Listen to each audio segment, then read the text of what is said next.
Hey everyone, Mike Vogel here for WashingtonCaps.com with another episode of Break the Ice, joined as always by grade A producer Zach Garrett, and happy to have the new head coach of the Hershey Bears, Derek King, alongside with us. Derek, thanks for joining us.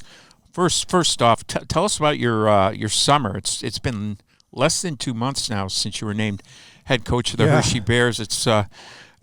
It's kind of I would think a whirlwind to have to move your life out east and get acclimated to a new organization after many years. I'd say better part of a decade in the Chicago organization. And I know you mentioned at Annapolis that the nameplates would help, and now you've got them. What's the last 6 weeks or so been like for you? It's been great. Obviously, great organization, and getting to know everybody coming up here. You realize why they're successful, and it's just good person after good person in the organization. But it's been a learning experience, getting to know everybody, and like you said, the nameplates are now on, so I know who's who, and it's been real good. But a crazy summer. Not sure if I had a job, and you do these interviews and you think you did a good job, and then you don't get that. You get the call that they're going to go in a different direction. It kind of it hurts, and you get a little bit. Oh, maybe I'm not as good of a coach as I think I am. But obviously, the interview went well with everybody here in the organization, with Washington and then Helms, and here I am. And you were briefly teammates with Brian Helmer, I think in St. Louis, which is your last stop in the NHL. And how important is that? Those some of those connections and the institutional knowledge that you can get from having the holdover assistants who've been in Hershey for the last 7 years. That's huge. Obviously, I talked about it when I had my press conference, that one text message and a phone call to two people I've interacted with in hockey, and everything went forward there pretty quick. But getting the job, and always, most people like to bring in their own people, but with Wells and Booter, been here for a while, won here, and who better to bounce ideas off of and get to know the players through those guys, and they've been a huge help. And Hershey's obviously a very unique situation in the American League, in pro sports, really. I always likened it to sort of a minor league version of the Green Bay Packers, where, in the modern sporting world, that team would not have landed in that town. Things were different 100 years ago. And I'm sure you played there during your minor league days with Springfield. Springfield, we went there and played, and it was a tough building to play in. I just remember, and there was a lot of tough hockey players back in the league back then. But always, fans were a little rowdy and crazy, and but that's what you want, especially as a home team. So in my interview, I kind of told them this was like getting a job with the original six team. And that's what it is. It's a legendary place to play in the American Hockey League, and it's like that. How many teams we in the NHL right now? I can't even keep track. But 32. It's the 33rd NHL team, really. And everybody, the way you're treated, the way they act they run it like an NHL team. And I'm looking forward to getting down there, and not that I'm not having fun here, but I'm looking forward to getting down there and getting going with this team. Yeah, and obviously the American League is still a development league, but in Hershey there's a priority over winning too, and it's sometimes a bit of a delicate balance. And this year especially, I think, is going to be kind of interesting. And I asked you about this in Annapolis too. Just that you're going to have a really young roster and a bunch, but some really talented kids too. What are the challenges of taking over a team and having a youthful group? But the expectations are still there as well. Yeah, it's always a challenge. But I think watching these guys and getting to know them, these kids are up for the challenge. I think we'll have a good, stable veteran core, and that's going to help these young kids and push these kids to be better every day. But it's going to be up to myself and the rest of the staff to make sure we're pushing them in the right direction, and that they come to work every day wanting to get better. And let's talk about your home playing career for a little bit too. You were, I think, Rookie of the Year for the Sioux Greyhounds back in the early '80s, and I think that led right up to your draft year. Later, finished your career in the O with the Oshawa Generals. But then when you turned pro, you're walking right into the sort of the dying gasps of a dynasty there on Long Island, where they had just won 4 straight cups and got to the final in the 5th year. But when you showed up there and made your NHL debut about a month after your 20th birthday, they still had and I believe it was at the Montreal Forum too. Mm-hmm. They saw the Bossies and the Trottiers and Billy Smith and all those guys. What was that like for you? How did those guys treat you? A first-round pick, 13th overall, coming into that environment. You know what? They were actually really good with me, and I wasn't sure. You know, I get drafted in '85, and I go to my first camp, and I'm going to scrimmage, and who's lining up next to me is Bob Nystrom. And Clark Gillies in the middle, and, you know, Trottier and these guys, Dennis Pop and Billy Smith, Bossy, all kinds of names. I could just keep going and going. But when I got called up and I played my first game at the Forum, Terry Simpson was the coach at the time. He started me. So the story is didn't know I was coming up. It was like a last-minute thing, and I gave up. They didn't have any gear for me. So I had to use Montreal Canadian pants, but they put orange tape on the stripe. And then I had to borrow like elbow pads and shin pads and stuff like that, because they told me just bring your skates. So it worked out. It was a great experience, and I started the game in the Forum, and they had some, you know, special players back then too. Matt Snazel, I remember he was the guy that I lined up against, and he just kind of gave me a tap on the shin pads and says, "Good luck." Yeah, they were. I mean, they may have won the cup that year, right around. They won like '86, right? Yeah. So it was a good experience. Yeah, that's a great gesture by Terry Simpson too for a young kid to give you that experience. That's pretty great. And then you know, you didn't. First round picks, there's always a lot of expectations, I feel like, and you had some fits and starts, but you had some good seasons, but then all of a sudden 1991-92 you popped for 40 goals, 21 of them on the power play. Interestingly, real early in that season you had a hat trick, and all 3 goals first period 78 seconds apart. I believe that may even be still a franchise record. It is, 3 goals in a minute 18. Third one was on the power play. Unfortunately, same game, Mario goes off for a hat trick, and Phil Bork, a friend of the show, scores a game winner in overtime. So, but I feel like did that confidence from that having that big? I know you had a 4-goal game, I think, the year before, but that confidence sort of. I think it did, and you know what, I struggled my first 3 years finding the net, and looking back and knowing what I know now about the game, like I always say now, is I would have coached before I played, I would have been a much better player. And if I would have played in the American League for a full season, I might have been a better player, knowing what the American League can help a player like myself. And so I was finding my game, but at the NHL level. You know, I'd go down for conditioning after an injury, come back up. In my 3rd year, I came into camp. I was a little out of shape. I will admit it. I had a good summer, and I went down to start. And I think that's when I realized what I needed to do. That 3rd season, I went down. I was out of shape. I got myself back into shape, but I also worked on my game, came back up, and then I kind of took off a little bit from there. I think I played 46 games, had like 40 points, and then they made some trades, brought Pierre Turgeon in, Steve Thomas, and all of a sudden we clicked as a line, and it was good for like 3 years. Yeah, and you were the kind of guy that needed a good center. You had great hands, willingness to go to the net. You could score from in tight, really soft hands, good on the power play. Do you feel like it was just your own maturity that sort of got you there? I needed to. Plus the fact I didn't want to be down in Springfield, you know, and I felt like, you know, I've had 2 years at the NHL level. I went down those 2 years for conditioning. It wasn't because I was playing bad or anything. It was just after injury they would do that. They would send you down there and play 10 games here or whatever it was, 7 games. And the third time they sent me down right after camp, and that kind of hit home, kind of woke me up.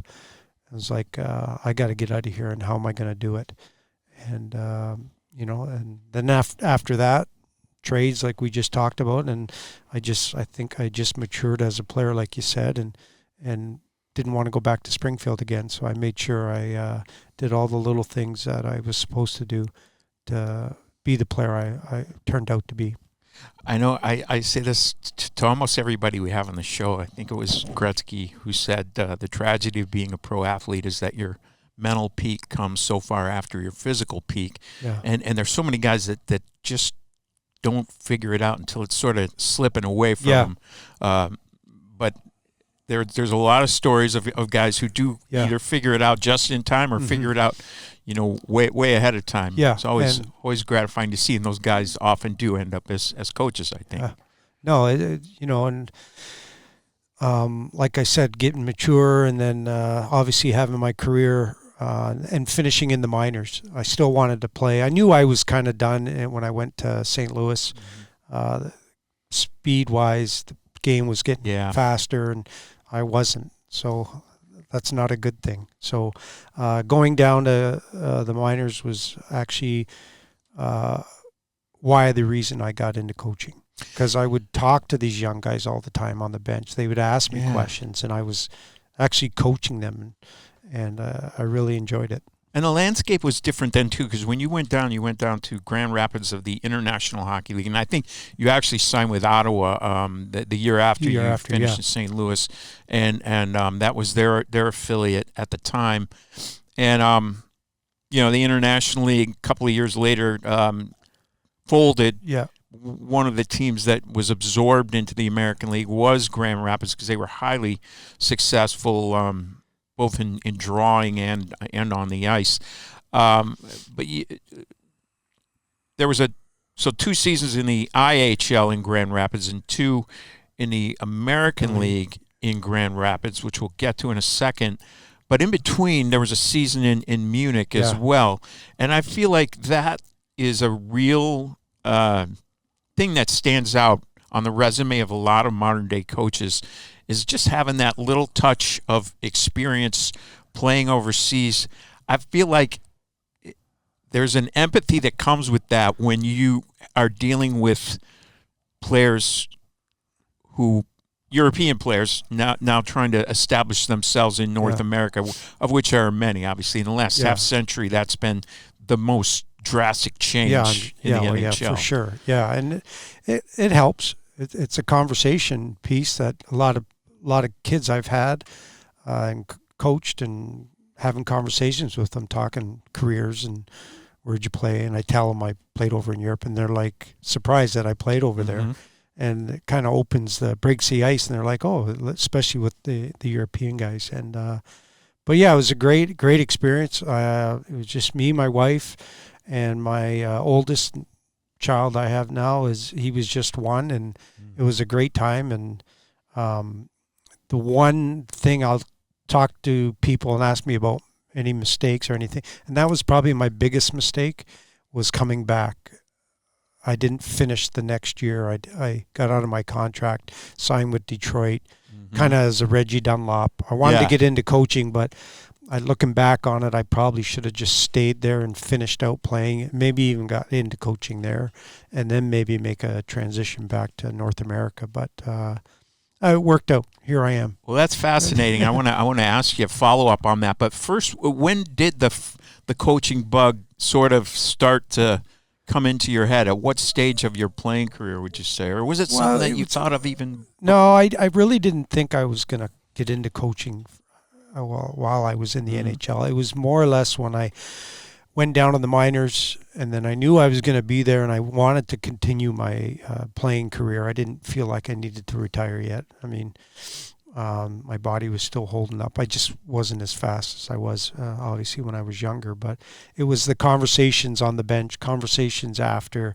games or on the bus, and telling stories of when I played, and young guys coming up to me and asking me for help with this or this, and then working with them, especially obviously the forwards picking pucks up on the boards, shooting pucks, and that's when I got a little bit of a bug. Like, I think I could do this for a living, and I tried to keep it going.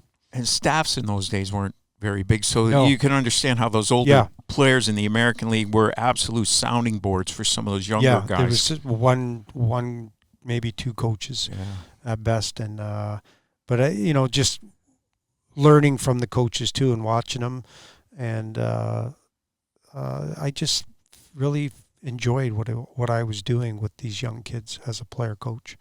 And it's kind of a full circle thing too. Bear with me here, but back in 2001, 2002, Caps missed the playoffs. They fired Ron Wilson, made a coaching change, hired Bruce Cassidy, who had just won Coach of the Year at Grand Rapids in 01-02. But that created, obviously, an opening in Grand Rapids. Danton Cole was elevated. I think he had been at Muskegon at the UHL with Todd Nelson as an assistant. And now he takes over as the head guy in Grand Rapids, and that's when you popped back into the picture. The first of the 2 seasons as a player assistant. So you're actually working with Nelly he was a bench assistant. You were a playing assistant. And you guys had been teammates in the International League iteration of the Grand Rapids team. So it's kind of funny how now quarter of a century later, it's a bit of a full circle, and exactly. This is how I realized that you and Nelly had been teammates and had been co-coaches together. Did you talk to him after? When I got the job, and I knew he had got on with Pittsburgh, so I congratulated him. He congratulated me, and we chatted a little bit. We had some laughs and talked a few old stories of stuff we probably can't say on the air, but we had some fun. It's such a small world. Yeah, it is. And I had Butch in Grand Rapids too. And he was real good with me, and it was a great place to play. And as much as I felt I should have stayed over and played my other year left of the German contract, it ended up working out, and I met a lot of great people. And the other couple other fun things for me, I think, about your playing careers, you scored the last Maple Leafs goal at Maple Leaf Gardens, and your old junior teammate Bob Probert scored the last goal. That same night, obviously. And then this is a real feather in your cap, I would say. As a native of Hamilton, Ontario, there's dozens of really good hockey players that have come out of Hamilton over the years. A lot of Hall of Famers, even Harry Howell, Babe Dye, Pat Quinn, Ken Dryden, some really good players. And there was a vote of the fans, Hometown Heroes in 2004, which I think was your last year as a player. And you were named one of the 7 best players to come out of Hamilton. What did that accolade mean to you at that stage of your career as you were, finishing up? Yeah, it was an honor, humble, but there's some good names up on that banner, and Dave Andrechuk. Yeah, right. I missed him. Another Hall of Famer. There was a bunch of guys, like you said, and I had a little proud moment there. I'm not going to lie.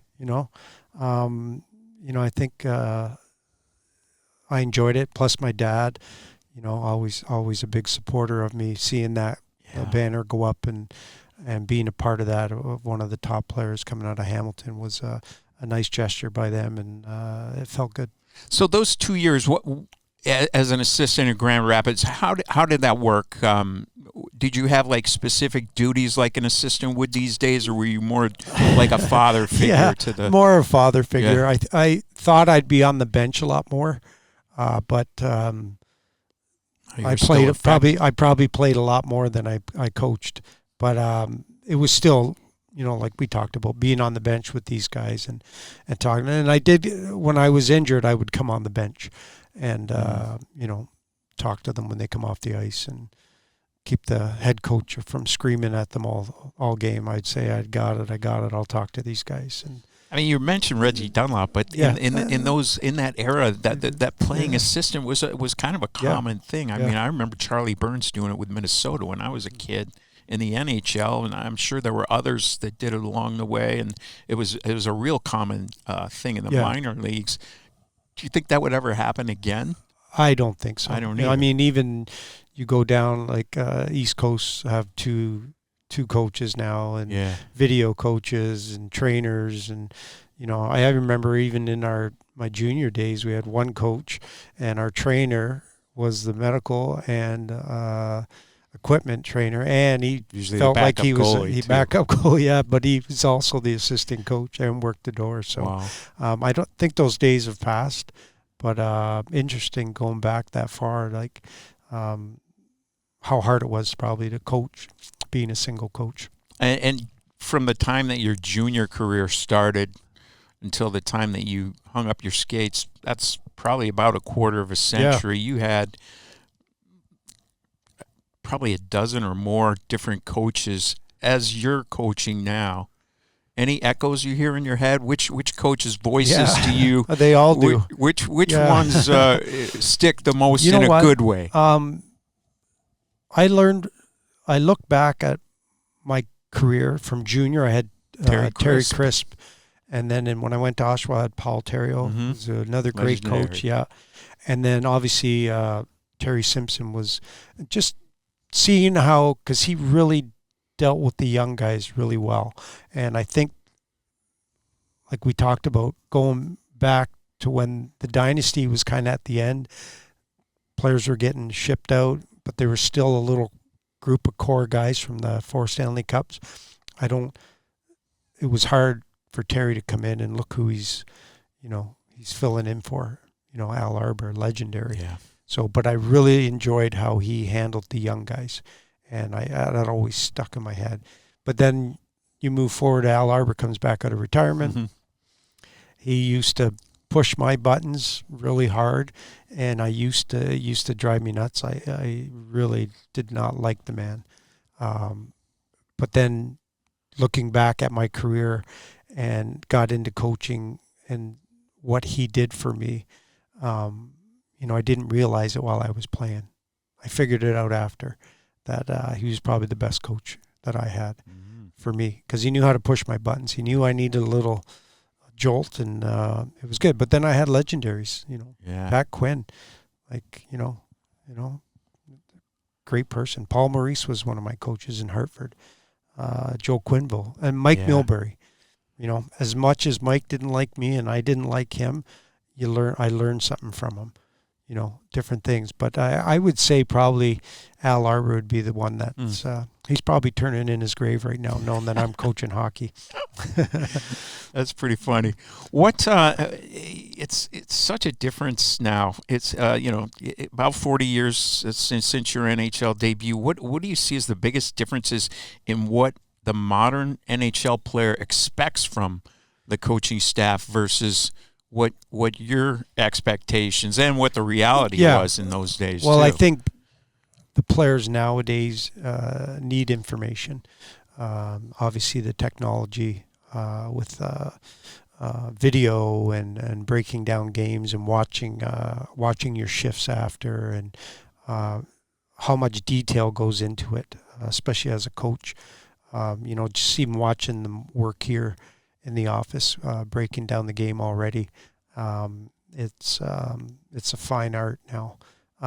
Going back to when I first started, the coaches were more like therapists. They just knew how to manage players.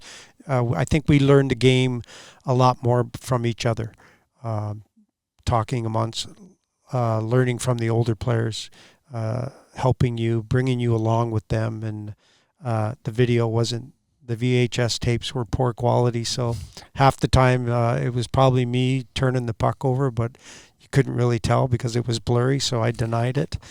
But I think that's the biggest difference, is just how advanced the game is now, video-wise and structure-wise. And when you did finish in 04 as a player, you took about 5 years away from the game. You had a family. Was that the reason for that, or it was 5 years before you got back in with the Marlies? It was more, I actually bought a house in Grand Rapids, and the plan was for me to come back off to Germany and finished a couple years left in playing, and then move right into being an assistant with Grand Rapids. Things changed there. management changed a little bit there, what they were thinking, and it was like late August when they told me that, we don't have a position for you. Sorry, we're going in we're going in a different direction speech. So every summer I used to go out to Arizona with a good friend of mine, Dallas Eakins. Oh, sure. And, I had a house there. I bought a rental property. I bought some dirt. Was planning on building some homes and getting involved in it. So it was late. No jobs were available. So I just went out there and then I really kind of put it on the back burner. Helped with minor hockey with my oldest and his teams and was coaching some pros in the summer.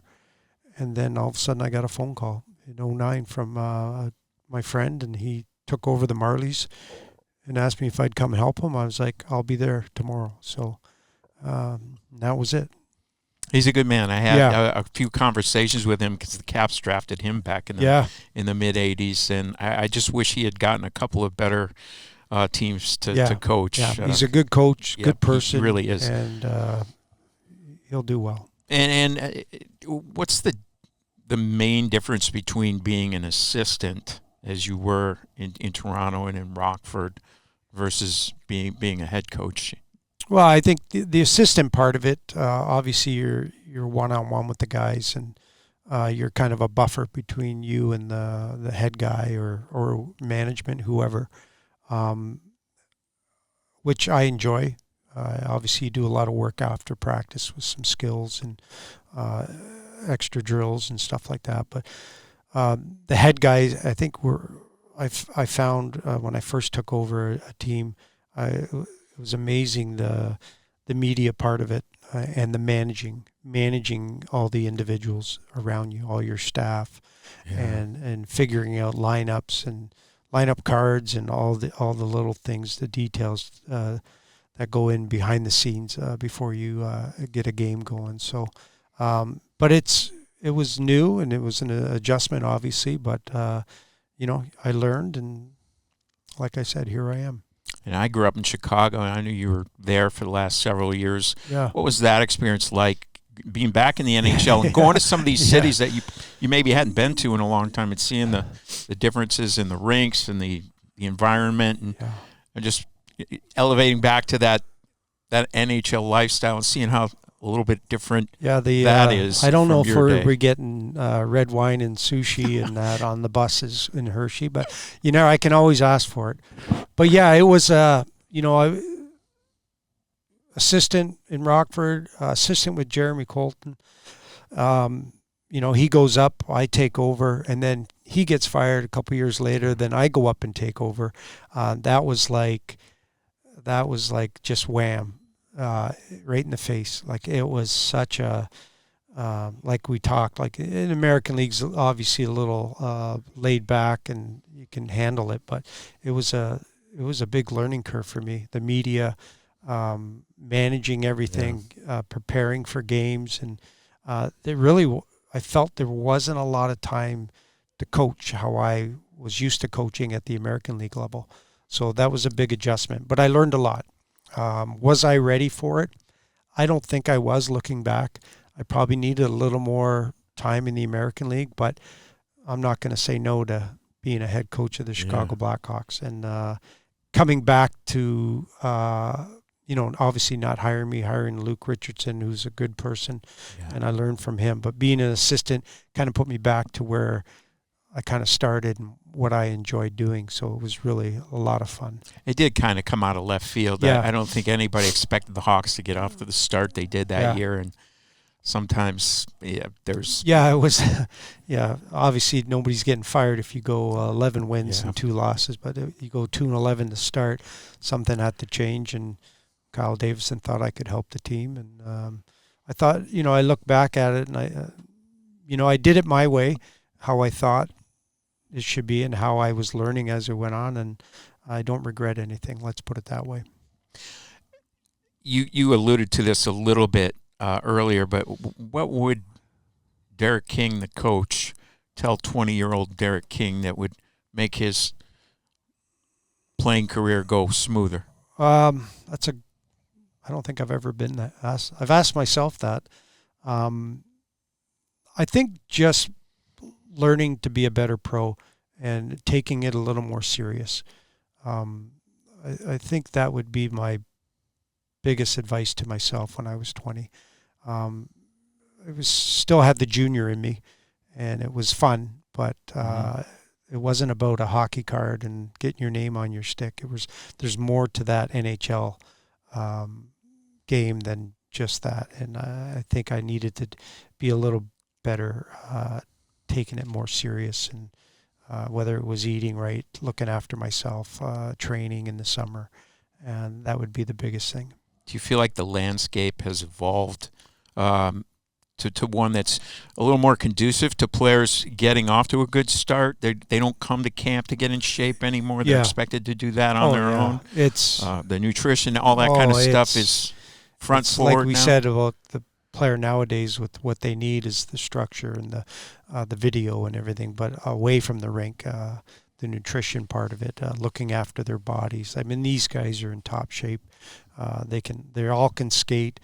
They all got tremendous skill. It's back then. I don't even think we knew what nutrition was. We never ate after games. We were too busy. The last one to the bar had to buy the first round, so it was a race to get to the bar to have some beers. But that's just the way the league was. Everybody was doing it. There was no, and when it started changing, then you could see the difference. And I think that's a reason too. Near the end of my career, I think it was starting to change, but I never changed with it either.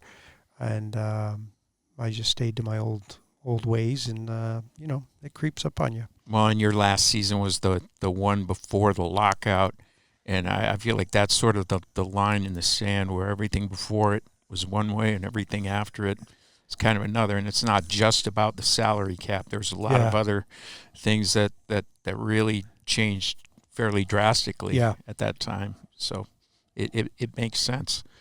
How excited are you for this game Thursday night? It's been 19 years since the Caps have played a preseason game in Hershey, and I heard it's sold out in 15 minutes. I'm sure it's sold out, and I'm excited about just getting home. I got to get my house sorted out. I got a place to stay and put everything in there, and I just never unpacked it yet. So at least I'll have a couple of days to get it sorted and fixed up, livable.